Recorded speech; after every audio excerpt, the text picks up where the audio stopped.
Hey, this is John Grooters. This is the No Shame podcast. Today, you're going to want to listen. We've got Steve Cleary, executive producer on the new film Tortured for Christ, a colleague of mine as we've been working on this film together, and you're going to want to hear Steve's testimony about this powerful book on the story of Richard and Sabina Wurmbrand, Tortured for Christ. Have no shame, no, we are not afraid, no shame of the gospel of his name. It's the power of God by which we all are saved. We need not be afraid, no shame. Okay, we're here on the No Shame podcast. I'm John Grooters, and our guest today is Steve Cleary. Steve, welcome to Grooters Production Studios, No Shame Podcast. Thank you for doing this with us. Sure.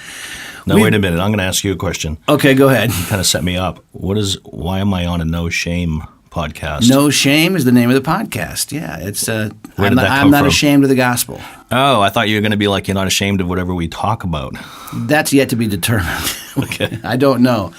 But I just want to jump right in. Steve, you and I have been working together on a fantastic project, and it's been a journey. And you're here in our studios in Michigan from Dallas today to be working on the edit.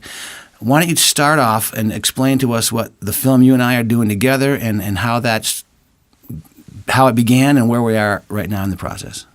Okay. I'd love to. The story of Torture for Christ is very special to me because I remember reading the book in the mid-'80s and I had never read anything like it. I was a believer, but nobody ever told me that you could be persecuted for your faith. That Torture for Christ is a story of Richard Wurmbrand, who spent 14 years in prison under the communists and for his work in the underground church.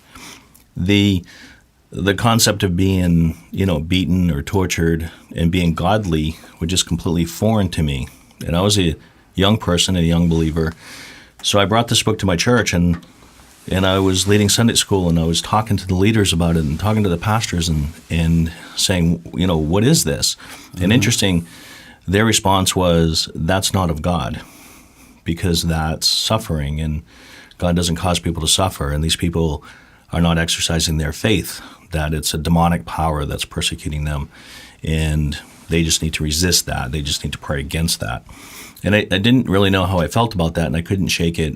And I decided to put the book away, and I read my Bible in the New Testament again. And all of a sudden, I discovered that somebody switched my Bible. All of a sudden, it talked about persecution. It talked about suffering.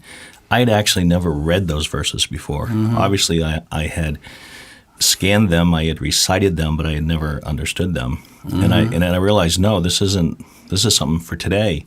And I spent years supporting Richard Wurmbrand's work and taking it to my church. It was under much kind of duress. I led my Sunday school to write letters to prisoners in Russia, and the parents complained that the Russians were going to come kill them, or the stamps were too expensive.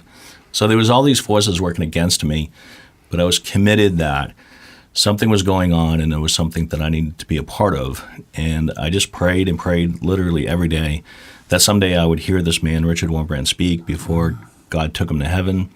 And after a couple years, and I was contacting the mission, I actually was offered a job to work for them, and which was quite surprising to me, even though I'd been praying to get involved.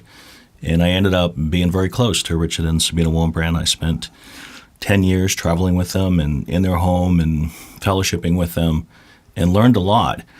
And, they passed away almost a decade ago. And now this story by the Ministry of Voice of the Martyrs that I still work with has been entrusted to me to make a docudrama from it. And that's where I'm excited to work with you, John, and Judy, and your entire production team. And, of course, we've already been to Romania. We've filmed this story, which will be a docudrama really true to this story, Tortured for Christ. That's been in my life now for 30 years and has really changed the course of my life, and I pray it's going to do that for others. Now let's set the context for people who haven't read Tortured for Christ. It was first written in 1967, and give me the bones of what the story is. Why was Richard persecuted, and what was the story? Richard had written a lot of books, and when he was in Romania, and he was a Lutheran pastor. And after serving 14 years in prison, he served 2 terms, and the communists arrested and imprisoned him because he refused to pledge his allegiance. He was a fairly influential Christian leader and pastor, and they wanted him to pledge allegiance to the communist. This is in the 1930s, 1940s?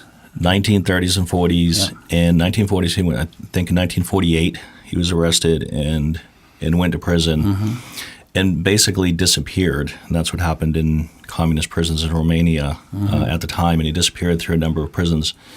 And when he got out of prison from his first term, which was either 6 or 8 years, he really felt that he couldn't, they said, look, just live a peaceful life. Just don't cause any trouble, right? That can't be too hard. And we won't put you back in prison. They actually wanted to not have to continue in this. Not that they had changed their hearts, just that it's like, just leave us alone, we'll leave you alone. And Richard and Sabina prayed, and he said he couldn't. He said that there were Christians in prison. They were atheists who needed to hear the gospel. And so he continued his work in the underground church, full blast, got arrested again shortly after, and again, this time got sentenced to a much longer prison term. And he got purchased from Romania, from a Norwegian mission for $10,000. So, and this was in the early 60s. And $10,000 during that time would buy you about 5 or 6 prisoners. And it just bought Richard, his wife and son. And they came to the States, and he knew nothing of Western culture at that time. He'd never been in the United States. And he just sat down at his typewriter and typed out, he said in 3 days, this book called Tortured for Christ. He says he typed and his wife wept. And he actually said, out of all the books he's written, it's the least well-written. He used to say it doesn't have any literary value compared to all the other books he wrote. But God chose to use that book. And millions and millions and millions of copies have been distributed around the world. And really, when you reread it, you realize it's much more than a testimony of a man who's been tortured. It's his roadmap to how he came to realize that it's Christ alone. It's Christ before the communists. It's Christ when they invaded. It's Christ in prison. And they could never break his faith. The tortures are horrendous. It's a hard story to tell. It's a hard movie to make. But it's a story of overcoming love, really.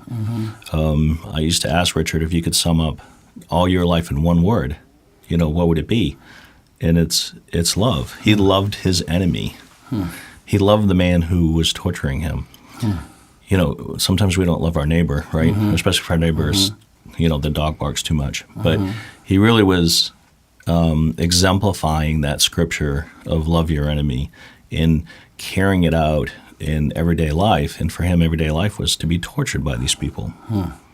So I think it was considered the book that shocked the Western nation. We had not really heard of, in Romania, we knew the Olympics, we knew the gymnast, we knew the artist, we didn't know the prisoners.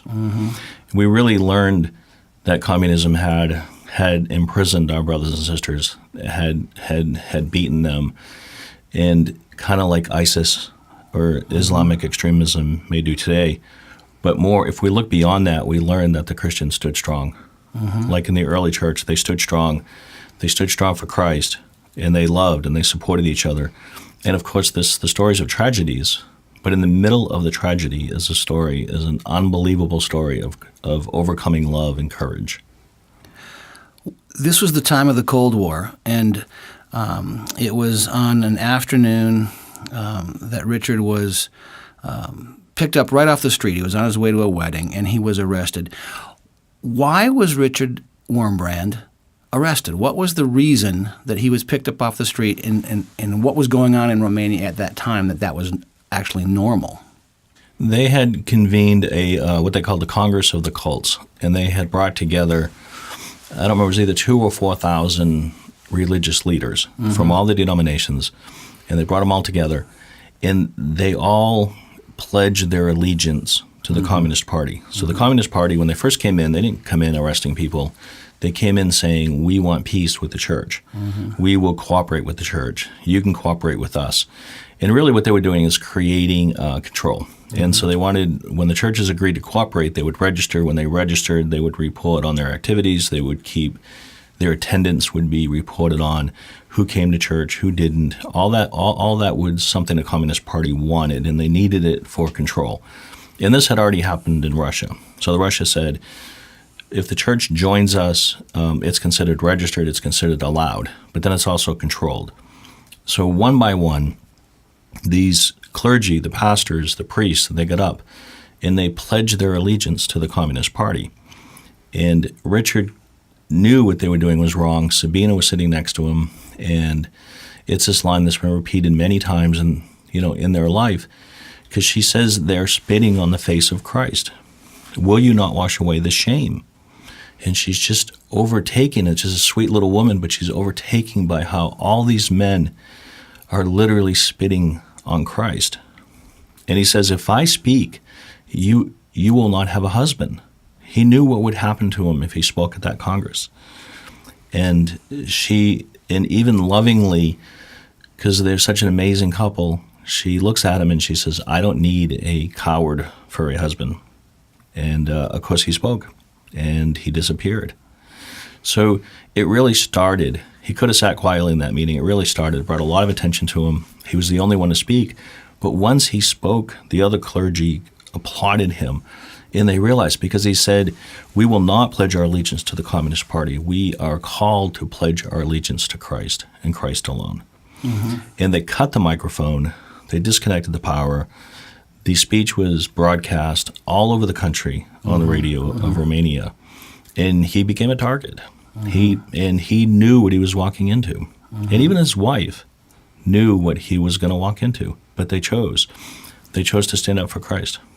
He remembered what he had said to her while they were sitting in that Congress of Cults, when he said to her, it's happening here just as it did in Russia. At first, Lenin welcomed the church, but then tens of thousands of Christians died in concentration camps. He recognized the power of this force that had taken over his country, Romania. So as you said, he knew full well what he was going to face when he stood up to object. He did, and people have asked me, because now we've, John and we've gone to Romania. We filmed this, and so we have filmed this docudrama and filmed it in the very locations that Richard was, including the prison he was in, including the torture chamber, including the solitary confinement room where he was locked in for 3 years. And people have asked me, being so close to the family, they've said, how did it affect you to see, to witness or reenact in the very room of the tortures he endured? And ironically, I thought to myself that I really was worried about that. I thought I wouldn't be able to handle it. I need to be on set, and I'm watching the script and the details of the story and giving, John a hard time. And so I have a role there, but I was worried that I wouldn't be able to do it. And I found that it really didn't affect me because I knew Richard had risen so far above. He had learned to separate his soul and his spirit in his body, and he had learned to worship Christ even in pain. But then when we filmed this scene we're talking about just a minute ago about the Congress of the Cults, and I see him stand up, I'm like, no, don't do it. Sit down. Write an anonymous note to the general secretary. So I when you know the rest of the story, that's kind of fun on working on a true story from history. You know what happens. And I'm thinking, what if he didn't stand up? Mm-hmm. What if Sabina hadn't said that? That one line, in him choosing to speak the truth of what communism really was and how it would persecute Christians and create martyrs. I'm like, don't do it. And I found myself, of course, he would have said, get behind me. But I found myself not wanting him to, and of course, we wouldn't have to film the rest of the movie, right? Because that story never would have been told. But it wasn't the torture. It was his willingness to walk down that path. I'm much newer to Richard and Sabina than you are. It's about a year ago today that I think I was so honored, and I'm so appreciative, Steve, that when you made the decision to hire me and our group to produce this and gave me the privilege of directing this film, and I launched into reading a number of Richard and Sabina's books. He wrote more, but I read 5 or 6 of their books. And I haven't come across a contemporary Christian with more a blend of having lived and carried their cross so intentionally and at the same time lived out the Great Commission. And as you said, he became like a beacon to me, as you said earlier, to try to learn to love my neighbor, much less my enemy. Because Richard had sincere enemies. There's a line in the film that says to be in a communist prison is to be tortured. They weren't just locked in cells. Let's go down that dark path just for a moment. What was happening inside those communist prisons, especially to those who resisted the, quote, re-education and consistently declared their loyalty to Jesus Christ in the midst of an atheistic system? It's almost hard to fathom if you don't explain it or show it. And Richard tells us a little bit about what was going on behind those prison walls. He does, John, and he does a lot in his other books as well, in God's Underground, which really details what he went through, and to me is a harder book to read. Torch of a Christ is the shorter book that has been widely distributed that we have sought to create the film on.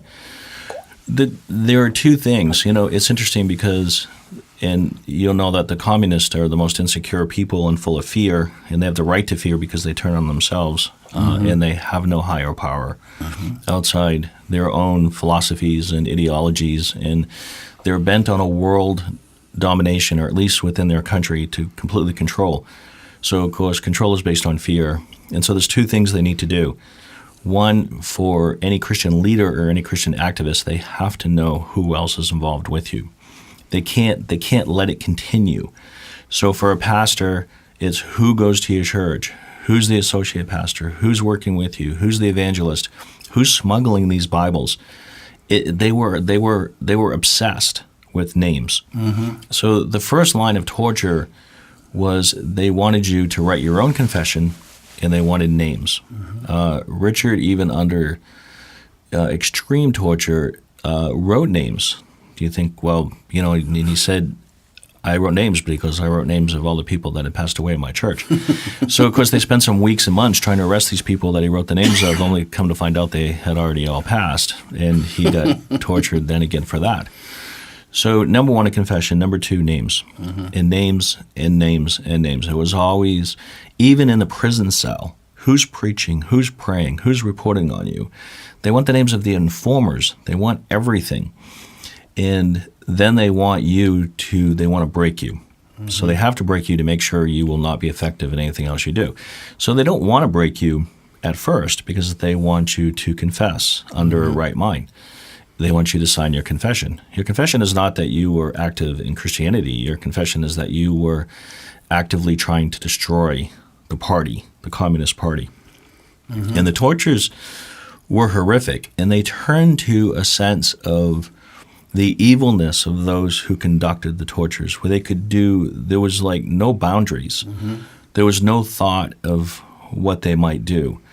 And what is not in this book, Torture for Christ, but they would, put snakes in with naked female prisoners, and they would, the way they beat them or make them lie on the floor in a dirty cell, they would starve rats and put them in the cell with you. And if you fell asleep, the rats would begin to gnaw on your flesh.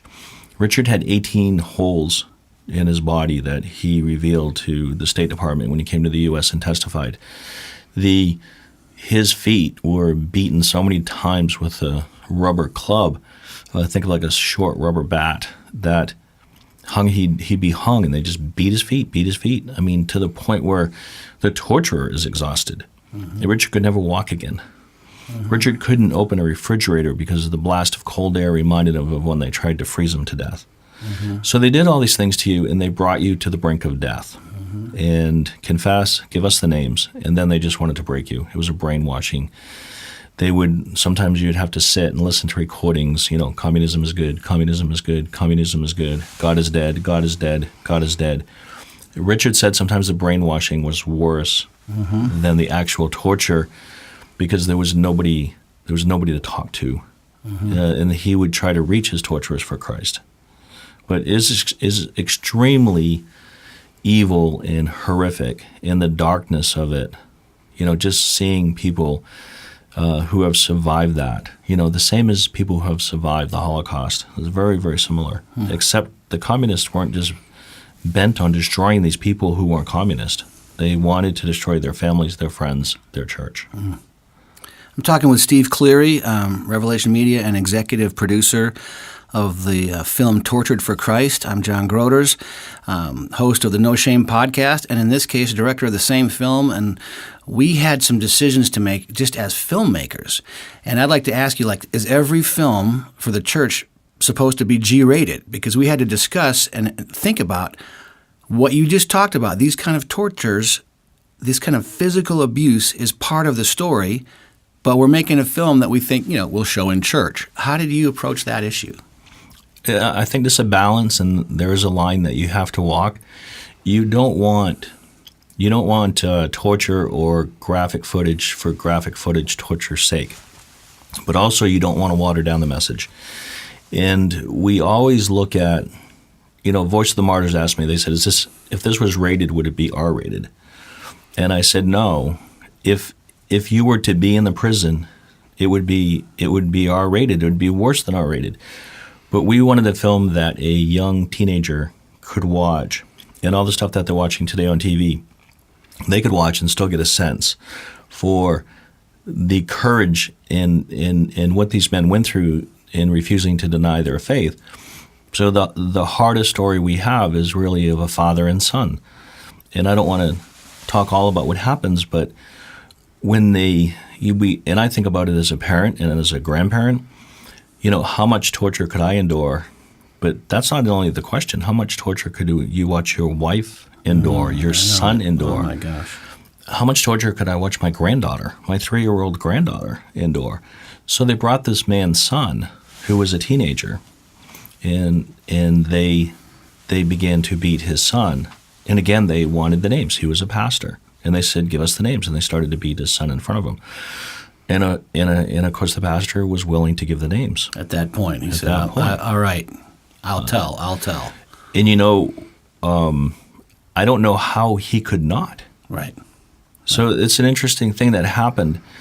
So this boy, this son, is 16, 17 years old, 15 years old in the film. That's my target audience. Yeah. That's my next generation. Yeah. So the audience is those who have read the book. The book's been out for 50 years. Richard Wurmbrand, who has now gone to heaven, spoke for decades throughout the U.S. and churches all around. Obviously, the younger generation has never had the chance to hear him speak. Maybe they've read one of his books. Maybe they've read Torture for Christ. We've distributed millions of them in the last decade. But I want a 15-year-old to watch this film and be impacted by it. And so we made it approachable without being overly, R-rated or just showing blood everywhere for the sake of doing that. Tortured for Christ, the film, we began on scout trips, and we quickly learned that not only was Romania going to be the right place to shoot this film, but we would actually have access to the very prisons, some of them, that Richard was actually held in. And you alluded to this earlier. One of the prisons is a place called Jilava. It is still a working prison today. As you know, we had to walk through the checkpoints, turn in our cell phones, turn in our passports. And if you would have walked into the prison and turned left, you would have been into the current cell blocks where there were prisoners. But by turning right, we are now into the old prison of Jilava, which has been mothballed for only about 10 years now. And we walked into this place where we've read the stories of what went on inside these walls. And even our crew, we had a large crew, a fantastic crew of Romanians. And I can remember our production manager, Luigi, telling me he had never visited this place before, but these people they're very familiar with this dark chapter of their own history. And him telling me after I visited the place on this first scout trip, I couldn't even sleep that night. What was your reaction to the very place, and how can you describe it for our listeners so we can't show right now? I took, like I know you did, John, I took times to walk the halls. And the prison, because kind of like goes underground. So it's like a bunker. So you're gonna go down these halls and there's no lights and very few places where the light is coming in. So it's hard to see. And you realize you could literally get lost. So it's that big. And you hear the dripping water, and you just start, and the coldness. And of course, it was cold when we were there, but we had 3 layers of clothing on. You know, I had warm shoes and socks and jackets and a hat and gloves. And in one of the rooms, they would put the prisoners, they would strip them naked and let them die. So they would kind of just die quicker. They weren't going to feed them anymore. They knew they were going to die, and they put them there to die. And then you look in a room and you wonder if this is where this happened.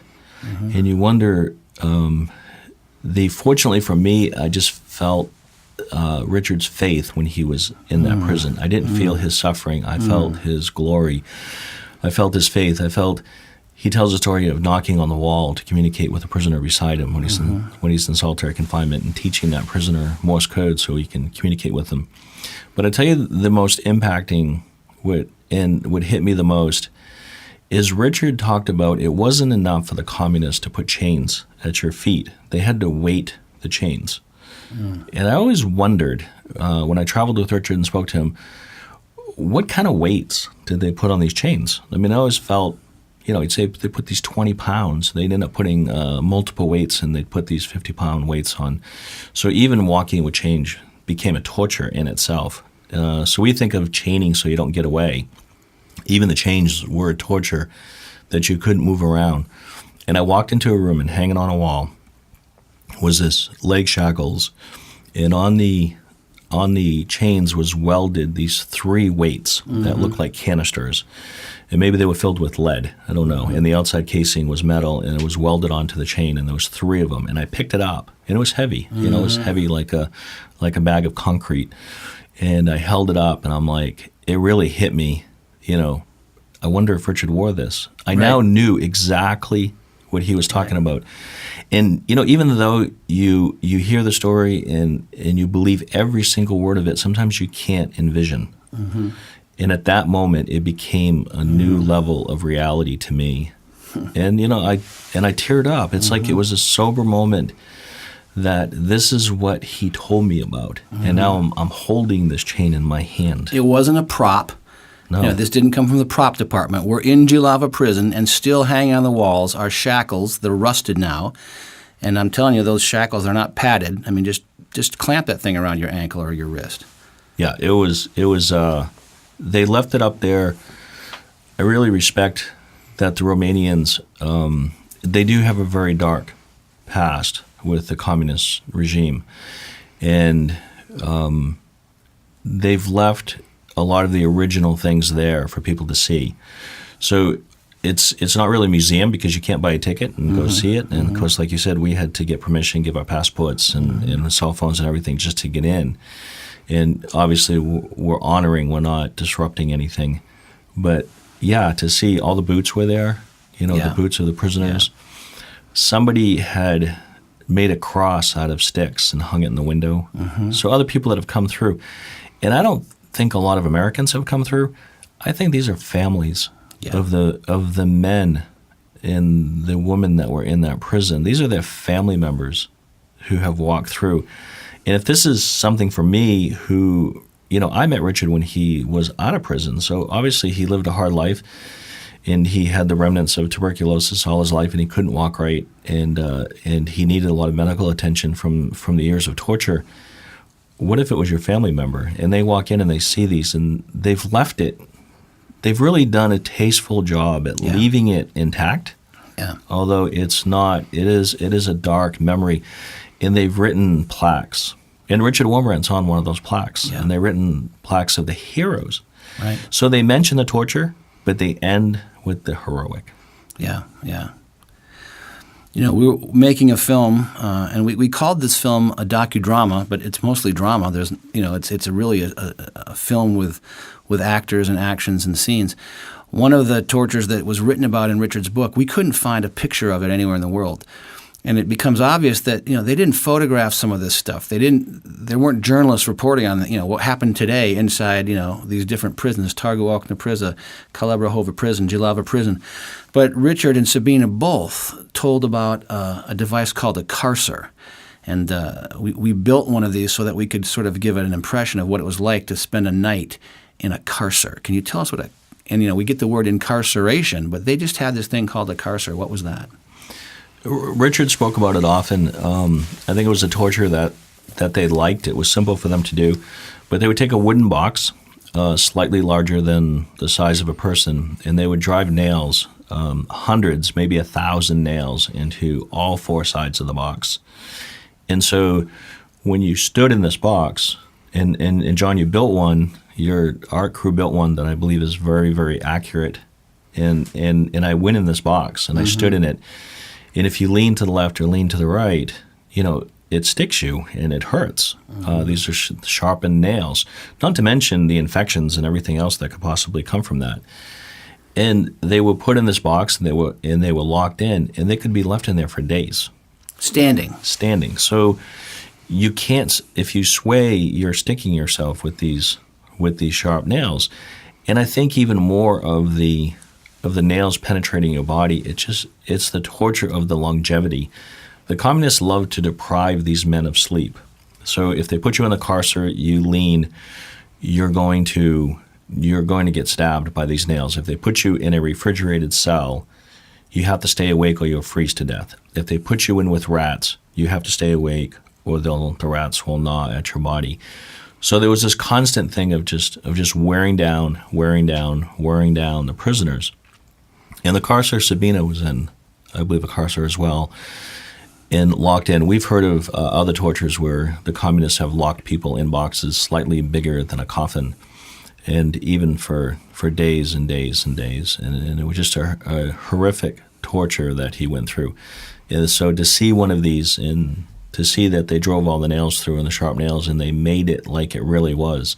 It is interesting that there are none at the prisons we visited. And I'm sure the wood, deteriorated and rotted. It's not something that would last decades. But to make one into people that have seen some of the footage that you've shot have always commented, it's not a scene that shows torture. It's a scene that implies what Richard would have gone through. And every time somebody watches that and sees him in that box, in the nails in front of him, even in front of his eyes, there's always a reaction to the audience. They kind of have a chill when they watch that scene. If you weren't claustrophobic before, now you will be, because that is. As filmmakers, let's take let's talk a little bit about the actors and the cast. Tell us we talked about this on the front end. Are we going to film this in English? What were your thoughts about that, and what do we end up doing? It's interesting because I've worked on a couple reality shows, and I got friends of mine that work on reality shows, and the first thing they say is there's nothing, there's nothing real about reality. It's real. It's just not reality. Right. Everything is scripted. Everything is planned. I remember shooting a small reality video, and it was to take place in Vietnam, and they're like, no, that's too hard. Let's go to the Philippines. And I says, yeah, but it won't be Vietnam. And they said, well, the viewer's never going to know. Right. So everything is scripted and everything is laid out, and it would have been, and even creating a movie is done much easier in a studio. So it would have been much easier to bring in actors that spoke English, could read the scripts, memorize the scripts, could put on a Romanian accent, which most people would believe, a fake accent, and to build a cell and to build walls of a prison and build a movie set. That would have been completely acceptable in our industry, and it would have been actually the normal. But we decided that we're going to go to Romania and we're going to use Romanians. We didn't know, right? We don't know what the weather's going to do. We're shooting outside, inside. We're not building any sets. We're not on a soundstage. We're not in a studio. So the whole thing is shot authentically in the very places where it happened. And all the Romanians are cast to play this role that they themselves watched some of their parents go through in the hardships of communism.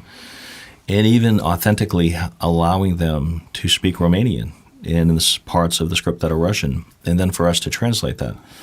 So I think it did take, and the film is not released yet, so it'll be interesting for somebody, probably as people who want to watch a movie, we would prefer to watch it in English. We'd prefer it to be nice. We'd prefer it to be packaged up with a bow, have a really good story arc and a great ending we can clap at. And that's not really the movie we made. And that's why I really think it's a docudrama, because it's documentary and colliding with real reenacts of the drama of what happened. It's filmed 100% in Romania and by the Romanian people. We want to give this film back to them. This is their heritage. This is their legacy. I know when we discussed this, 9 or 10 months ago, I was a little frightened about that approach because I was, thinking about English-speaking audience, and I don't love reading subtitles. But now that we're almost completely finished with the cut, it's very watchable. Richard's voice narrates much of this in English, so this isn't so much of a chore to watch. I find myself forgetting that there's even a language barrier. Does that seem to make sense to you? It does, and we have shown the film, the rough cut, to a few people, and nobody has been lost in the fact that there are subtitles. And like you said, the narration, which carries the script through the 60 minutes, is all in English, is all narrated by an English-speaking actor. I just think it brings a sense of authenticity. So John and you and I had a lot of discussions, and I understand as a director, let's direct people in English. Let's let the audience hear them speak in English. And sometimes you can be so close to a story that, you don't see through that. And I've had people challenge me on some of the ways we've done this film. And they said, what is your goal? And I said that I carry Richard's story. Yeah. When Richard wrote Tortured for Christ, he didn't say this is going to be an international bestseller. He wrote it. Actually, nobody would publish it. No Christian publisher in the USA would publish a book called Tortured for Christ. That book is still banned by some Christian publications, not because they question the validity of the book, but because it's called Tortured for Christ, and we don't reconcile that. We've had people say, why don't you change the name? And I carry this message. Richard would never let me change the name. Richard would never want me to put actors in a studio in L.A., and I know he is honored by how we have treated this story, that he said God chose to bless the story. Richard certainly wouldn't take credit. He said God chose to bless this book. He goes, I didn't even like it, but God blessed it. And so my goal is not how many people will see the film. Obviously, there is an economics where you want wide distribution and exposure.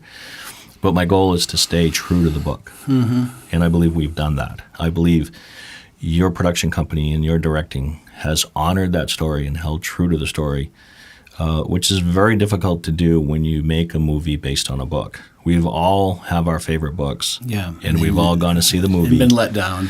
Oftentimes been let down. Endings have been changed. Right. The story arc in a movie is different than a book.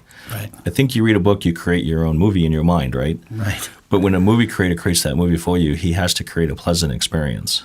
There's nothing pleasant about Tortured for Christ, but there is an amazing element of inspiration and anointing. So you're either going to walk away saying, that was depressing, or you're going to walk away and go, I want that faith. Yeah, yeah. I think, just for the record, you made such a good call, and I'm so appreciative now of the instincts that you had, Steve, and even the actors and the cast. They were such fantastic actors, and I was concerned, not speaking Romanian, how I could direct a scene. It turned out it wasn't hard at all. I mean, their acting is exquisite, and I'm proud of every single cast member. And they bring the characters of Richard and Sabina and the torturers, the good guys and the bad guys, to life. And by speaking Romanian and by speaking Russian, you don't feel like, oh, I'm seeing a second level, recreation. You start to feel like you're just there in the room, and that really worked. And I really appreciate that call. And I also, it is a depressing, to be tortured, but there's something so beautiful, isn't there, at the end of this film when Richard says, and you can probably tell us even more, in the midst of the worst, he found beauty and faith and supernatural presence of God. And that is what's so inspiring about this story. How did you see that playing in? It is interesting because when I traveled with Richard across the U.S. and he would speak, he would say, you probably expected to hear about defeat, but I'm going to tell you about love. I'm going to tell you about blessing. I'm going to tell you. He says, he used to make the quote, he says, I have seen happier Christians in communist prisons than I have seen in some American homes. Man. And Richard commonly stayed in homes versus hotels and to save money and to fellowship. So he would make these statements, and not that, prison wasn't hard and he wasn't at the point of breaking and men did break, but he talks about the beauties, that, and it is interesting, we end the movie with, this is not a spoiler alert, we end the movie with, I have seen such beautiful things, as a closing line of the movie. I challenge when you watch it to know that. I mean, if I have no problem telling people that. I have seen such beautiful things. Because you're going to watch the movie and you're going to go, where are these beautiful things? But they begin to develop. Mm-hmm. They begin to show. When Richard spoke of one time a sugar cube arrived in prison. And I just picture, because sugar cube is white and these prisons are dirty and they don't get to wash. And the first prisoner says, I can't eat the sugar cube. It's the biggest treat in the world for them. So he passes it to the prisoner next to him. And that prisoner can't eat it. He passes it to the next one. And Richard used to joke that saying that sugar cube is still being passed around in prisons today. But he had dying men give him his medicine. When Richard was dying, he offered medicine to the man who had tortured him and was later arrested, which commonly happened because the communists turned on each other all the time. Mm-hmm. So if they believed to be doing anything wrong, they would turn on themselves. So he was in prison with criminals, with Christians, and with communists, and how he served all of them, And even Sabina, we haven't really touched on her story because this story is mainly through the eyes of Richard. But she had a ministry to the prostitutes. So prostitution was common because people were starving. Mm-hmm. So a 17-year-old girl could prostitute herself and feed her family. Mm-hmm. And so she chose to do that. It would be, obviously, brings great disgrace upon the family, but she provided food. I remember Sabina saying, I don't know who has the worst sin, the prostitute or the person who could have fed them, who had the means to feed the family and chose not to.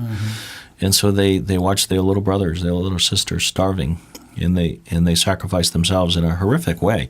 So Richard, Sabina had this ministry to other prisoners. It was Christians, criminals, and communists. And they loved even the communists that were arrested and put in cells next to him. Richard offered his medicine once to the man who had tortured him and was lying in a bed next to him. And the man said, I will not take anything from a dirty Jew, and he died. But Richard would have given him his medicine. Richard would have died, and this man would have lived. So the film is called Tortured for Christ, and I'm with Steve Cleary, who has been the driver and executive producer behind this vision. As you talk about Sabina Wurmbrand, Richard's wife, she does appear in the film and beautifully portrayed. But maybe our next film, we will get to explore her story, God willing. But where can people see this? And if people are looking, what is your distribution plan at this point? So the film is scheduled to be released in a limited theatrical showing in March of 2018. So early March, it will be available in limited theaters in what's considered like a one-night movie event on a Monday night. We do this to give the chance somebody to see this in its high resolution on a big screen with full sound, and a chance to invite people to create. It's really not to enter the traditional theatrical movie run, but it's a chance to give people a chance to come to the theater and watch a docudrama, a Christian docudrama, and be impacted by that. That is the start. That's day one of release. From there, we are putting together a church engagement kit. That would be an affordable chance for people to have the film, to have a workbook, to have the book Tortured for Christ, where the Voice of the Martyrs is releasing a 50th anniversary edition of the book. And that's coming out this fall.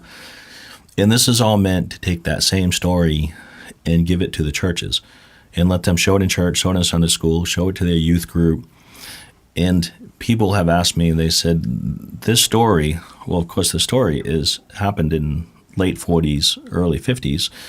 This story is 60, 70 years old. The book has been out for 50 years.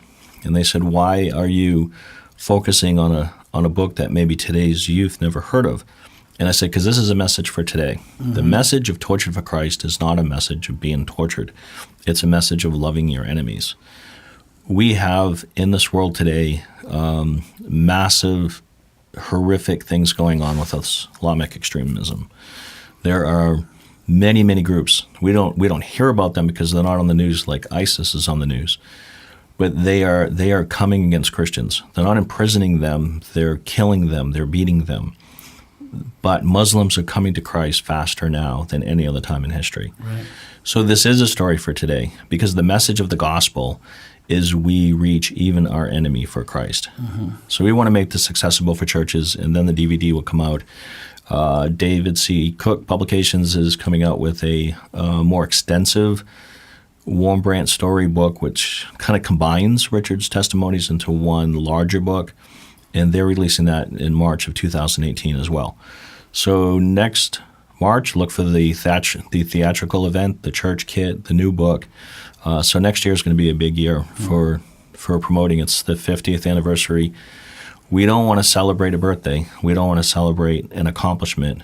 We want to propel the message.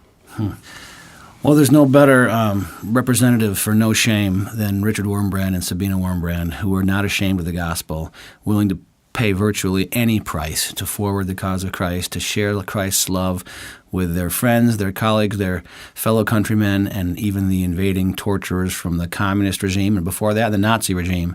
And Steve, same with you. No better ambassador in the world for media than you. Thanks for being with us today, and I can't wait to stand together with you somewhere in a theater and show this film to the church today. It's going to be a powerful, powerful event.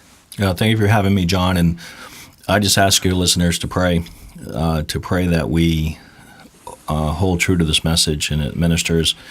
Film is a media of entertainment, but it also needs to minister. This film needs to minister, and it needs to further the mission Richard set out to do, which was to encourage people to love at all cost, and love will overcome all.